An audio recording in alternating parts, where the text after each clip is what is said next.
Ito mga boss, oh, meron tayo ditong Chevrolet Optra 2004 model, automatic. Ayan, naka-touchscreen. Hindi yan Android pero touchscreen na.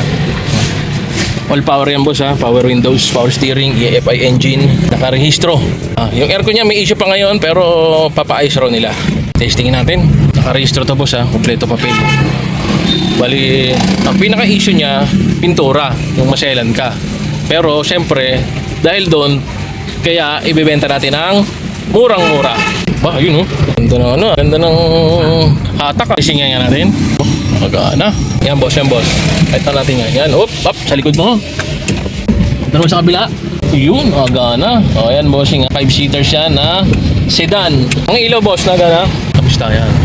Headlight yan. Busina, narinig ko na. Yun oh. Tapos hazard, signal light. Kamusta naman? Wala. Kasama sa electrical na ipapagawa. Okay, sige. Basta yun raw. Yun, yung hazard, signal light, papaayos nila yun. Kaya wala pa siyang aircon kasi yung electrical niya may konting concern yan. pa.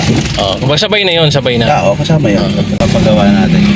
Ayan, bossing. Bali, ang presyo nila dito ay 75k lang. Ayan ha.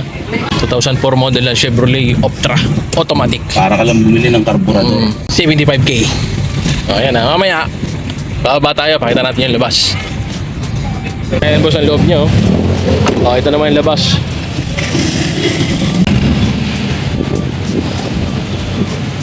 Ito, faded to.